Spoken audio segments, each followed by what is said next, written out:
Hey, I'm Marcus Bronzy, and today I'm on a farm in Bristol and I'm going to be playing with knives. Well, not just playing with knives, I'm actually meeting up with Bert, one of the founders of TOG Knives, and he's going to teach me why I need a sharp kitchen knife, how to sharpen a good kitchen knife, and hopefully by the end of the day, I'll have a blade so sharp I'll be able to cut through something like I wouldn't have been able to cut through it before.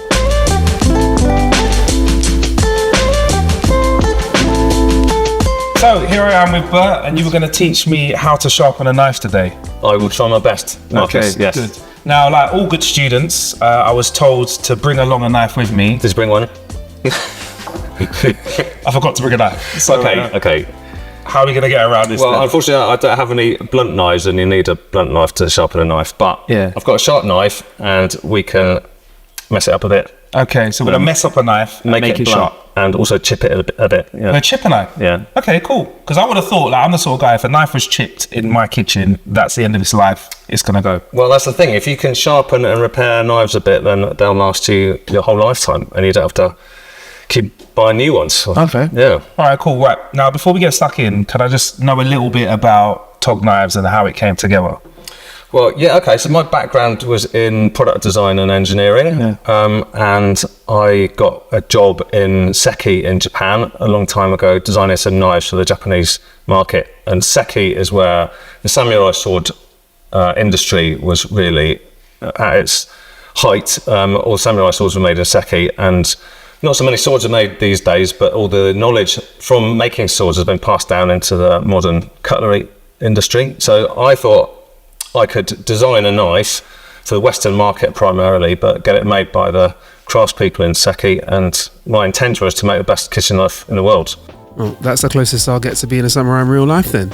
Also, Bert showed me around the many ways that you can sharpen a knife, and trust me when I tell you, there are loads. The technique we're going to be using today though is honing rods and whetstones, a stone that you needed to wet. But first things first, I wanted to actually know what is happening when you are sharpening a blade.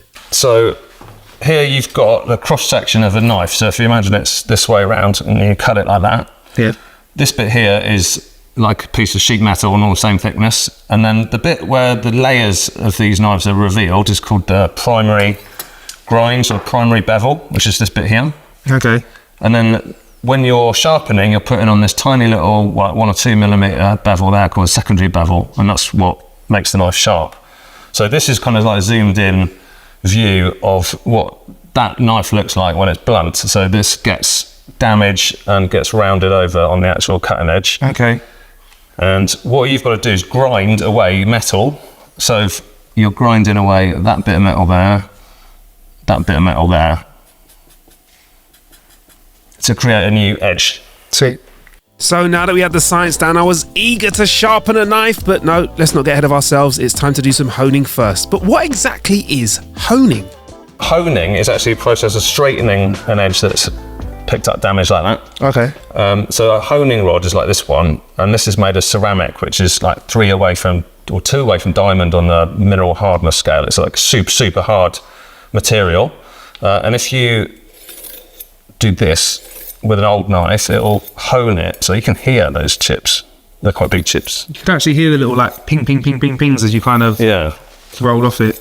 So this is doing 2 things. It's straightening your edge back to how it should be, and it's also slightly abrasive, like a medium whetstone, so you're doing a little bit of sharpening as well, so removing the steel. All right. Yeah, so use this at home like once a week, and you'll extend the time your knife stays sharp. Okay, considerably. So that extends the sharpness, so you don't actually have to go back to do a full sharpening session. Yeah, you don't have to do whetstones so often. Okay. Yeah. Right, finally time for some sharpening action. Now the key to a good bit of sharpening with a whetstone is getting that perfect 20-degree angle, and TOG has a little gadget in the box which helps you do that. So I wet out my stone, got ready, and got to sharpening. Try and remember the angle. Yeah. It's quite cathartic. Exactly, yeah.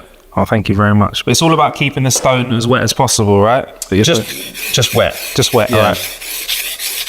We didn't soak it for long enough, so the water's soaking in too fast. Okay. If you soak it for longer, it'll be saturated.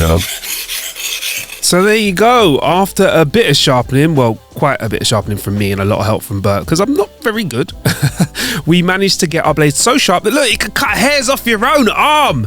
But Bert said that's not what they're made for. So we obviously got some vegetables out, and I showed my very slow, non-chefy chopping whilst Bert stepped in and then showed us some of his elite culinary chopping. And whilst we see that, I think it's worth me telling you that a little fact about cutting with sharp knives: if you chop with very sharp knives, apparently it damages the cells less in the food that you're eating. So that means if you're chopping up salads and stuff, you get crispier salads for longer. No one likes a soggy salad. Look at us, we're even chopping bits of newspaper as well. And Bert let off a little brag to me. He said he could cut a grape into 40 thin slices. So I thought, you know what better way to end the day than let him do that for us. Can we finish this off with you giving another attempt of your slicing of a grape and see how many slices you get out? Okay, you see if I was bullshitting you. Yeah. Basically. This was years ago. This was years ago. Excuses there. Okay, right, here we go. 2, 3, 4, 5, 6. You really beat me. 7, 8, 9, 10. That's 10. So that's not going to be 70, but no, that's all right. 11, 12, 13, 15, 16. You really beat me. 17, 18, 19, 20. Look at how oh my days, you can see right through this.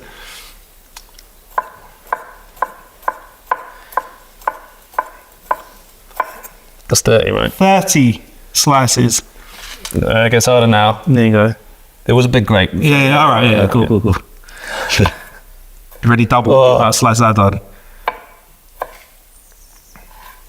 Gonna rock chop the rest of it. There we go. So 8, 9, 10. So we've got 40 slices. Yeah, out of the just grape. about 40. Just so you know how. Look at. I don't know if you can even see that properly. Yes. There you go. But it's fun, right? Having good Loads of knives fun. and sharp knives is fun. Also just shows how sharp it is and how good it is. But anyway, thank you very much. And if you want any more info on TOG Knives, like you said, search for TOG Knives, or we'll put the links in the show description. Appreciate that, man. Been a pleasure. A lot today. Thank you so much for coming down. So yeah, if you fancy getting your hands on a TOG knife, all you have to do is head to togknives.com. Also head to the link in the show description, and there you have it. You may only have to buy one knife for the rest of your life. They've also got best practices for sharpening and cutting things, which I think I need to check out as well. Anyway, in the meantime, I want to say thank you very much to the guys from TOG for inviting us down. Make sure you press like and subscribe, and we'll be with you soon. I'll be Marcus Bronzy. Peace.